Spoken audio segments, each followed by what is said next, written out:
Welcome back to the Samantha Show. I'm your host, Samantha. You can call me Sam, just don't call me Sammy.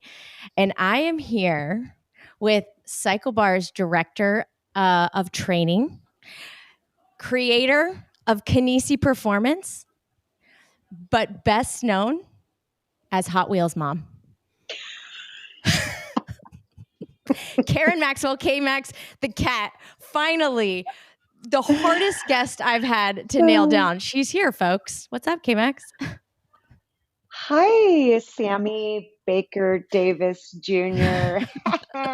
See, I'm such a child. When somebody's like, don't do this, I'm like, well, that's what I want to do.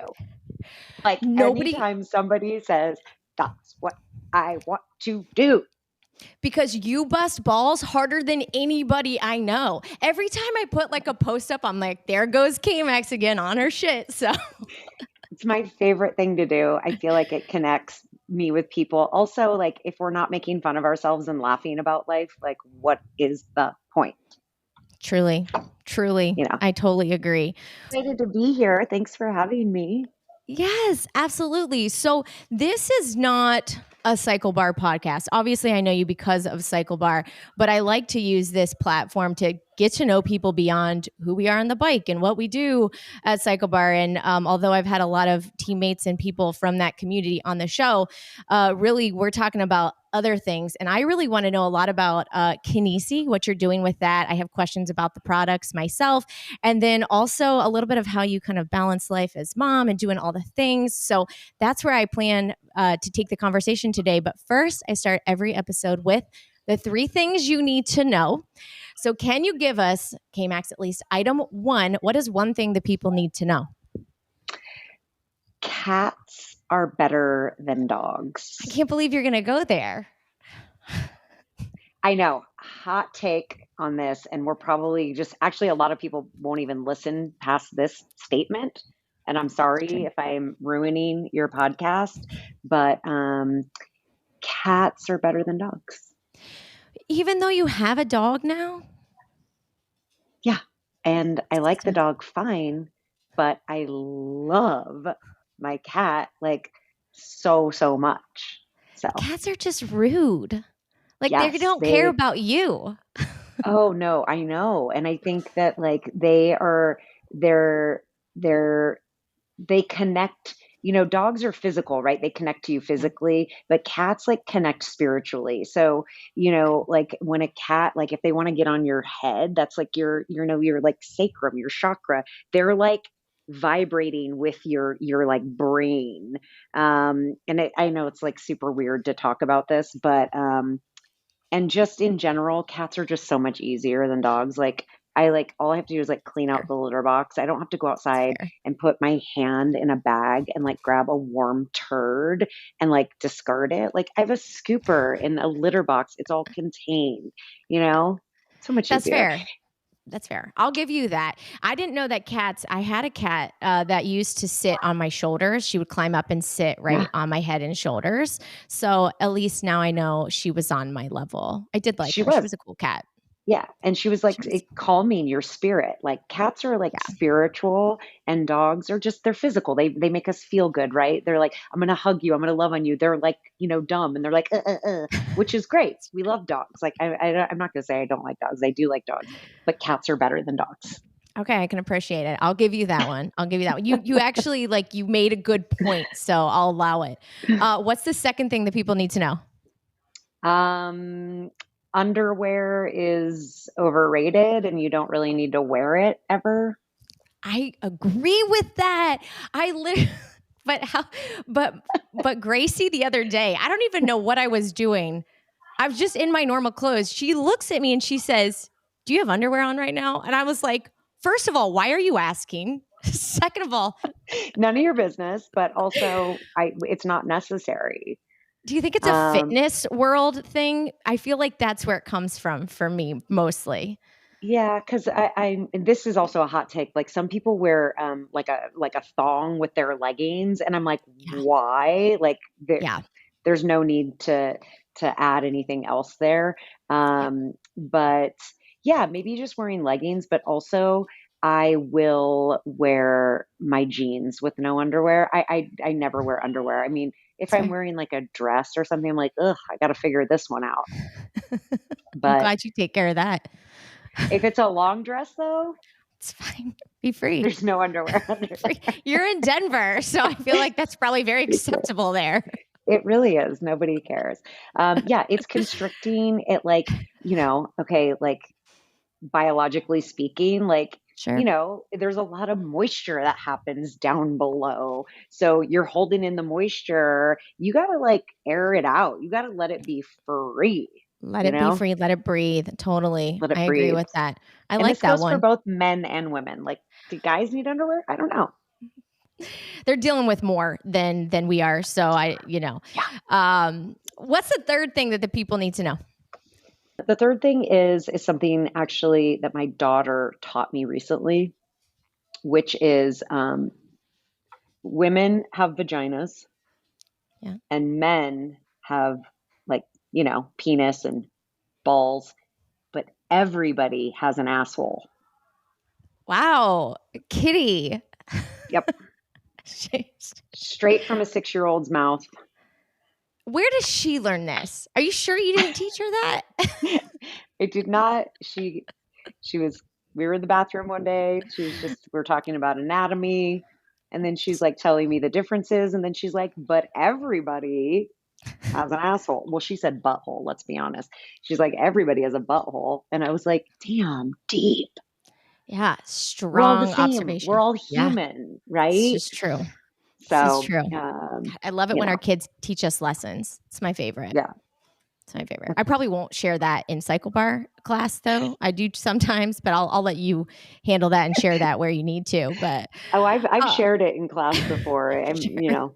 There's no filter here. Yeah, my writers aren't warmed up for that kind of content just yet. So gotta work on it. Okay, so I love those three things. And this is like such a good picture of your personality, which is so much fun and amazing. Tell us what you did before CycleBar, just some of the different things. I introduced you as Hot Wheels Mom because that's my favorite Kmax fact. Out of all of the things to know about you, it's my favorite. Like, I don't know, 5 years ago, I looked the episode up to watch your 2 minutes there. But what did you do before CycleBar? It's funny that you mentioned Hot Wheels Mom because Hot Wheels Mom just got a residual check for $35. And I was like, yeah, Hot Wheels Yeah. Mom. Yeah. Somebody wanted to watch that episode of ER. Not only somebody, but a lot of people, because most of my residual checks come in at like 50 cents. I was like, Okay. $35? I felt like I was like famous or something. I was like, Right. wow, somebody in, Russia probably is watching that episode. So prior to CycleBar, I was in LA and I was doing the whole like acting, writing thing, which is a grind and it is not easy. And I also, while doing that, would work in restaurants, Okay. which is where you meet the best people and your like closest friends ever and the craziest humans that you could ever interact with are restaurant people, and particularly restaurant people in LA, because people working in restaurants in LA, it's really, a side gig to pay the bills so that you can follow your dreams, so that you can Sure. write a screenplay or, audition or whatever it is. So you meet a lot of interesting, fun, creative people. And some of my closest friends to this day are all people that I worked in a restaurant with. In fact, I met my husband in a restaurant and then we got married. Yeah, you can have that. Yes, I can buy more of that when you get a job and make more money. I go.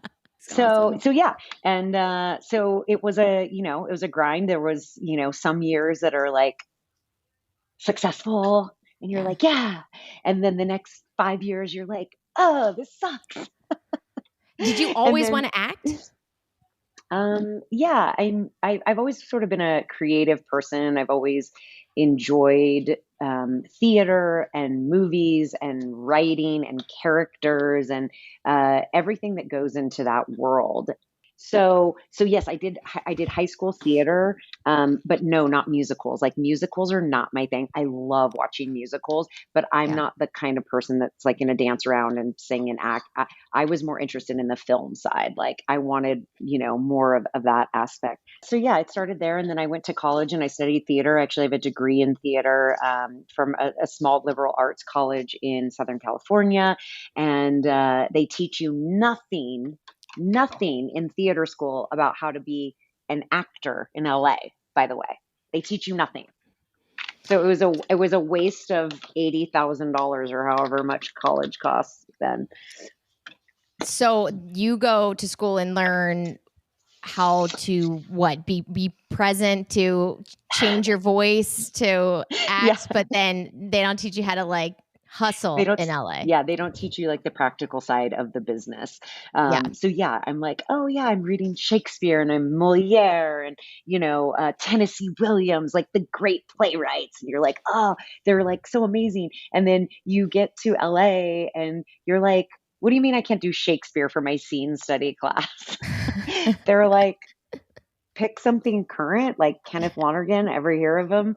Um, and so it was interesting. So right when I left college, I moved to LA, and I didn't really have a plan. And a friend of mine was teaching at a private school in LA, and she was like, "Okay, we need associate teachers, which like you're the associate teacher to like the head teacher." And I'm like, "Look, I have a Mhm. degree, but I don't have a degree in education." They're like, "It's fine. You can Yeah. also go to school and get a master's in education if you want." And I'm like, I'm here to be an actress. Yeah. Anyways, it turned out to be such an incredible thing because I actually was, a teacher for third grade for 2 years and then second grade for a year right out of college at this incredible private school in LA where like all the celebrities send their kids. So like, Cool. I'm just like in the mix of like Hollywood, and I'm like, oh, this is cool. This is a great way to get to know people, etc. Um, and that school actually, like after I left there, I was just like, I just need more time to like act. I do need to do the whole like waiting tables, like work at night, have my days free because doing auditions during being a teacher just really what it was just almost impossible. So I gave that up, but I stayed for like 10 years. I stayed on their sub list, and I would substitute at least 2 times a month just to get my fix with like the kids and just Yeah. being a part of that environment. And that was actually hard to leave LA because I was like, oh, I'm leaving that like really like like side little gig that I love so much.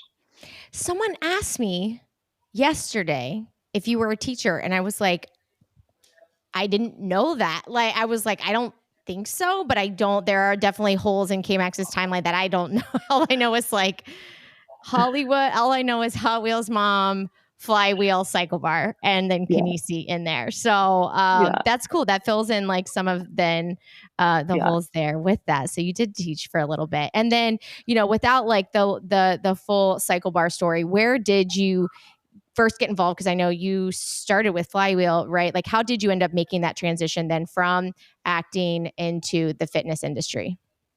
Yeah, I mean, it kind of all just happened. It wasn't like I was like this. I didn't set my mind on it. Like I'm gonna do this, and then like I feel like that's very much what you do, Samantha. And I admire it. You think of like a thing, and you're like, I'm gonna do that thing, and I'm gonna put everything into it. And Mhm. I wish that I operated that way because I'm more like whatever the universe brings me, and like maybe I'll stay miserable in like my current situation for a little bit longer than I should be until the universe like just hands me something else instead of being like, this is what I want and I'm going to go after it. So I was like working at a restaurant. I was acting. I actually had started like moving away a little bit more from like acting so much and got really into writing. I wrote 2 plays and um, had them performed. I hired a director, Great. like this whole thing in LA. And so that was really fun. And I just really enjoyed the creative process. And then my now husband and I, he was a screenwriter in LA. He still writes, and he sold a few screenplays and had, a little bit of success here and there. But we started writing together, and that became really fun. We wrote a lot of screenplays. We were taking, a lot of interviews everywhere, but that's LA. They take you to the very end and you're like, oh my God, this is my chance. This is my chance. And then they're like, yeah, but we're going to like go with somebody else to write this, or and you're just like, here we go again, and you start all over. And for me, fitness has always been an outlet, and it's always been something that just makes me feel good. I've always worked out. I did sports my whole life. So I know that the physical aspect was something I could always return to when things felt a little out of control, or like I'm like the queen of rejection. I was like, this is awesome. Rejected again this week. Like, what am I going to do to make myself feel better? So I started working out a lot. And then one of my best friends, he was like, you're going to come to this, cycling class. And back then, like group fitness was like, there was like a small percentage of people who did group fitness, but everybody else pretty much just went to the gym, Yeah. right? It was like, I'm just going to the gym. And I wasn't really interested in it, but then he took me and I was like, wait, the music is loud and we're riding to the beat of the music and we're like dancing. I was like, this is actually really fun. So then I just started as a student and I was doing a lot of it. And then I met this woman who became a good friend of mine. She was an instructor and she was really awesome. And she actually was like, we were at this little tiny gym in LA. She's like, I'm actually pregnant and I want to train you to take over my classes. And then when I come back, I'll take my classes. I was like, oh, that sounds fun. So I did like Mad Dog certification, and I started teaching at this little tiny gym with 12 bikes, and we would roll out our bikes. Like I would roll out everybody's bike for them. Sometimes like a pedal would fall off and I'd be like, we can tape that back up. It's No fine. big deal, It's fine. you know? And Yeah. so it started there. It was really fun. And then my friend from Soul Cycle was like, you need to come teach for Soul Cycle. And then another friend from Flywheel was like, you need to come teach for Flywheel. And I was like, I was taking classes at Soul Cycle a lot and was like, oh, okay, like this sounds interesting. But then when I went to start taking classes at Flywheel, I preferred their methodology Mhm. over Soul Cycles. And Sure. so I was like, and that's my inner athlete. Like I'm just all about results and like efficacy rather than it Sure. just being like, I'm there because it's like the cool thing to do. Like I need something that's going to like mentally, physically, emotionally, spiritually like change me. And I felt like the Mhm. flywheel classes were really doing that for me. So I ended up training there and teaching there. Yeah. And I was there for like, I think over 2 years before, and I was like loving it. I was having so much Mhm. fun. And it was like the heyday of like group fitness in LA where you could make so much money teaching one class. You're like, this is Yeah. awesome. And I was doing well and I really liked it. So I sort of stopped teaching it or stopped working at the restaurant as much. And I just kept a couple days and I was like, wow, I was like, I wonder if this could be something more. And then I certified myself as a nutritionist and I started taking on clients and working as a nutritionist for Mhm. years. And it was just all really great. And then my now husband, then he was my husband, he was like, let's move to Denver. And I was like, no, I'm killing it in LA right now. I hate you. But no, it was sort of like we were at that crossroads in life, mid 30s, where you're like, we do want to buy a house, we do want to have kids. It's not Yeah. going to happen in LA. And his whole family's in Denver. So, we made that choice. And then the stars just kind of aligned because somebody that I had been working with at Flywheel, who we all know, Tevia, um, Mhm. she found out I was moving to Denver and she had just started consulting with a company called CycleBar. And there was a studio that was opening here pretty much the exact time I was moving. And so I met with her and she's like, this is what we're going to do. We're going to Mhm. open hundreds of studios. You're going to help me train them. We're going to build a whole program. Cut to 8 years later, that's what we did.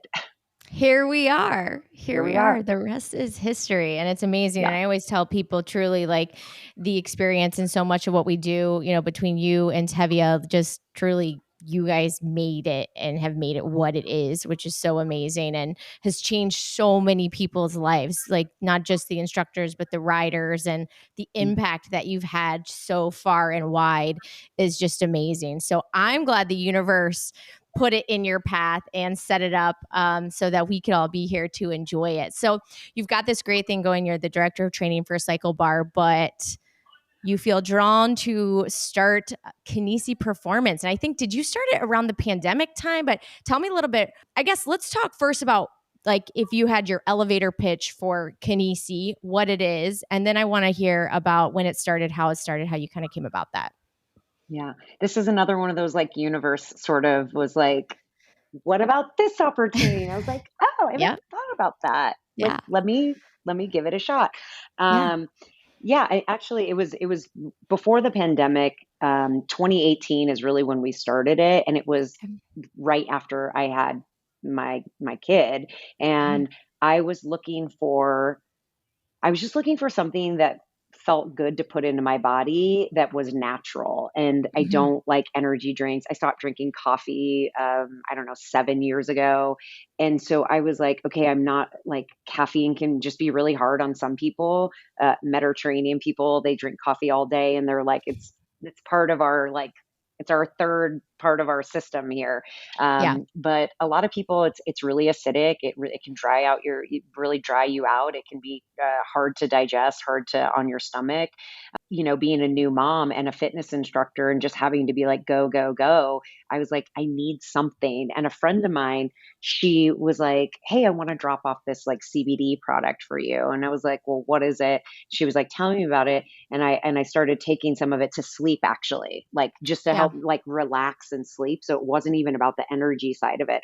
And I was like, God, I actually feel really good on this. So Yeah. we started chatting more about the products and I started kind of just educating myself on CBD and anything cannabinoid related.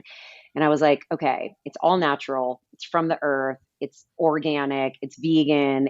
We're just taking natural properties of a plant and Mhm. they've, extracting certain enzymes that have certain chemical properties that like work well with our cannabinoid system. And it's like, okay, this is really cool. So I started working with this company and talking to them about some of my ideas. And then I was like, look, I was like, the biggest thing is I know that CBD is great for helping people relax or calm down or with anxiety. I love that. I want to keep that. But I also want to create products. I was like, is there anything for energy? Yeah. Because, in weed culture, you have the weed, the indica, and you have the sativa. You have one that like is an upper, and then you have one that's like poof. I was like, Mhm. so we're dealing with the hemp plant, same Yeah. thing. I don't want to get high. I don't need this to have like THC in it, but is there something we can do? And we just started formulating it and working with different cannabinoids, and they came up with a formula after we tested it for a while that I really liked, and that was kind of our big first product was Move, which is like this nano emulsified CBD. It's highly concentrated, and sadly, like we have to discontinue it because the machine that makes it is like it's a whole other story. But we Oh have our wow. other Yeah. products. But that was kind of our first product that like, people really, really responded to. Super effective. And then I've never looked back, to be honest, like as far as like taking CBD, CBN, CBG, all different strains of the hemp plant, knock on wood, but like since I started incorporating CBD products into my life 7 years ago, 6 years ago, right after kid, um, I have probably been sick like 5 times, like Yeah. maybe. And like when I get sick, Wow. it's like I'm sick for like a day or two and Yeah. like it goes away really quickly. And it's because my immune system is just really strong and I just really believe in like putting good things in your body, which is why you'll always see me with some matcha in hand. And yeah, that's kind of where we're at with Kinesi. We're developing Yeah. new products, etc. We're actually sort of moving, working in the hemp industry sucks. It's really hard. They change the laws all Mm. the time. So we're actually moving more into shrooms. Yeah, talk to me about that because look, I'm from the country in the Midwest. Like you're talking about shrooms and weed, and I'm like, it all sounds scary to me. So, but talk to me. Tell me about the shroom side of the products that you're creating because you released a newer product recently. So talk to me a little bit about that, what that is. Yeah, I mean, there's a lot of research and studies going on right now about the effects of mushroom-based products, let's say, and the properties of mushrooms. There's all different kinds, right? There's the mushrooms that are psychedelic, Mhm. and they use some of those for like trauma recovery, like Mm. TBI.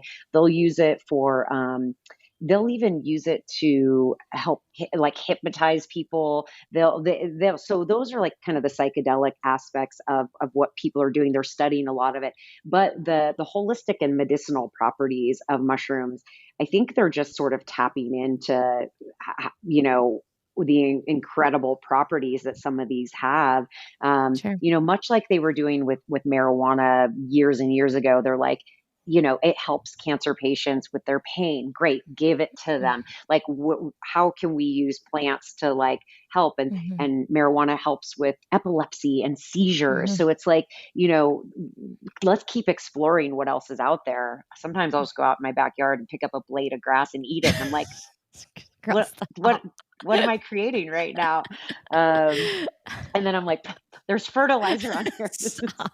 this is all chemical. What am I doing? It's all chemicals. Um, so this company that I work with, right, that does the CBD products, we just kind of started, working with mushrooms, and I got really excited about it. And a lot of people get a little nervous about hemp products, but for some reason, mushroom products, they're like, their first question is always like, am I going to like start tripping balls? I'm like, not with Yeah. this. Like, I don't, there's no, that's not the kind of mushroom we're in here. And you'll see like a lot of teas, like people are putting mushrooms in teas. Mm. They have like calming properties. They can have energetic properties. They can help with like your blood flow, your blood pressure. They can help with inflammation, like all Mhm. these, you know, chemical reactions that are naturally happening between a plant-based product and your body's makeup. It's been really cool to discover. So yeah, we have a gummy, an energy gummy. It's called Move. So it's cordyceps, which is a fungus. I'm not going to say it's a mushroom. It is a it's a fungus, because if anybody looks up cordyceps, if you're familiar with that HBO show, um, the Last of Us, people are like, I am not doing anything with cordyceps. But it's a fungus, and we mix it with a lot of vitamin B, Aquamin S, which is a mineral that actually like helps your body like continuously hydrate if you drink water with it. So Mm. really, really excited about that. It helps a lot with focus, clarity, energy. Mostly my pitch, I like to keep it simple, is that Yeah. like it's nature's Adderall, Yeah. right? We take Adderall, which is a chemically compounded, man-made substance Mhm. to help us stay awake, alert, to help us focus. Like, right? It's a great drug, and I'm not saying that it doesn't have its place, right?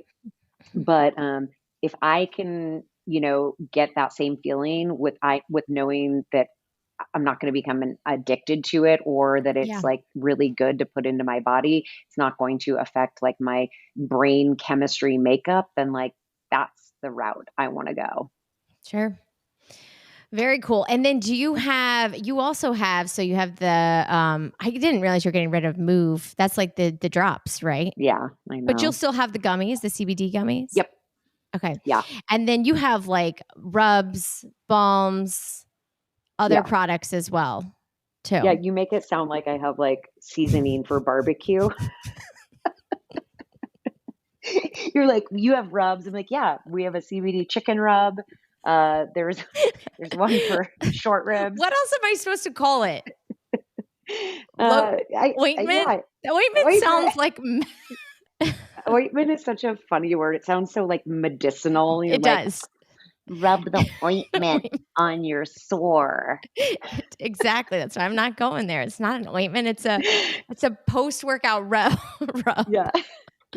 I like it. A cream, a salve, or whatever, There we go. I like that. That's good. uh, So, and then you don't have to spill all the secrets, but are you working on additional products and more things that you're planning to release? I feel like I saw a teaser recently, yeah, actually. yeah. I actually, I actually do want to get into more like things that can be socially acceptable as like a recreational fun, like get a little high. For those of you listening, fun fact: as soon as you turn 40, you can't drink alcohol anymore. By the That's the way, truth. like you just can't. Like Yeah. you're lucky if if you can have like a drink and then the next day if you don't feel like absolute garbage, then you're a miracle. Yeah. So the older you get, you can't drink alcohol. And let's be honest, alcohol is just not great for you anyways. Like Yeah. everything in moderation. I really have cut back the amount that I drink. Yeah. But I do love to like turn the brain off and like relax and like so I've been working on a gummy that does have THC. Mhm. It's called Happy Hour, and Okay. it'll twist your cap sideways a little bit. And so we're working on that before we release it, and I might mess with some psilocybin, some microdosing psilocybins as well. Look at her go, folks. Look at her go. Honestly, it's so great. Like I'll take one of my like a little bite of one of my gummies and Mhm. like I like no alcohol. I feel great the Yeah. next day. It's social. I'm buzzing. I'm having fun. I'm like, this is great. Yeah. So yeah, It's there's an industry for all of this, and especially as like this becomes legal. I mean, somebody's got to be there to create it and make it and stay ahead of the wave, man. oh, Like it's all get legal in Colorado, baby. Like, it's come true. here. It's true. Everything is legal It's true. here. You don't even have to wear underwear with your dress in Denver. No, So, we um, basically roam the streets, tripping balls with no underwear on and staring right into the eclipse. so you have so much that you're working on, so much that you do. One thing that I've always wanted to ask you or even connect with you on is how do you balance then work, side hustles, and then like family, but then also Kmax time, which is different than mom family time, in my opinion. So, how do you balance then those aspects of life with all the other things that you're doing? It's hard. You know it's hard. It's like some days you're like, yeah, I got this today. And then some days you're like, we're eating a block of tofu for dinner. Yeah. Everybody just like shut up, enjoy it, and go to bed and like let's not talk. But it's hard. I think uh, I'm lucky that my husband is also like a creative and we value the fact that like both of us need to create and we need that space. Mhm. Like if I see him writing, like I don't bother him. I'm like, no, he's Yeah. in the zone. Like I'm not asking him a question. I'm not like reminding him to take out the trash because I could very easily be that annoying. Hmm. Um, but he also will like do the same for me.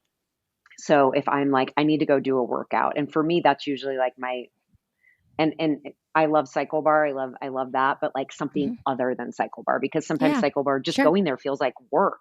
Even Sure. if you're Yeah. just going to enjoy a class, everyone's like, oh, why is she here? And I'm like, dude, Yeah. I Yep. just want to work out. Yeah. So like Yeah. finding some of that time on my own, at least like a couple times a week. It's definitely not happening every day. Hmm. But it's hard. I'm not great at organization. I'm not great at like planning my whole month ahead. Like I go week by Hmm. week. That is how I have to survive.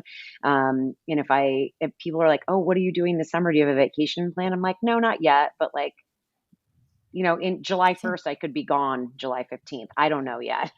Yeah. Right. I'm just like, I really think it's very challenging. I think having a good support system, like I said, having people help, like it takes Yeah. a village and we have a lot of family here that helps. And I Yeah. know that you have that too, which is, it's so key. It I is. feel like if we didn't have that, I would probably like lose my mind. Yeah, I totally So agree. I think I have no tips. I have no tricks on it other than like, you know, make sure that your partner supports you, that you guys communicate, make sure you have sex, and make sure that, you know, you feed the kid. I honestly, like, you just, like, hit all points to a successful and happy life. So, Feed the kid. I mean, you've given us so many mic drop moments here today, Kmax, but I do like to leave every episode with, like, your last mic drop moment or your words of wisdom, or if anybody listens to this podcast, the one thing that they remember, if there's one thing you could offer and say, what would it be? Such a loaded question. Yes. I think it's just remember to laugh and remember to Mm, have fun. Like we get caught up in taking everything so seriously. Our work, our relationship, our every the things that we're putting out on social media, and it's like have fun, mm, laugh at yourself, laugh with the people around you, you know, laugh with your kid if you have kids, and just not take life so seriously. It's the only life we're given. Well, earthly life. I won't talk about the mhm. other lives that we're given because that's a whole other podcast. But it's our earthly life that we're given, Yeah, so enjoy it, and don't forget to drink a lot of matcha because I really believe it's the key to living forever. I'm gonna have to try it. I don't think I've ever had matcha. Oh, because So there's no matcha in Ohio. Trust me, when I was there's not, there a there's few weeks not. ago or months ago, it took me hours to find matcha, and then the only place I could find it was Starbucks, and that's not real matcha. That's not real matcha. Noted. Noted. Well, I love it. I appreciate it. You are the epitome of fun and a good time and not taking life too seriously. I love working with you, and I really appreciate you taking the time to do this because I do know how busy you are. So thank you so much, Kmax, and everybody who's listening. Have a great day because you deserve it.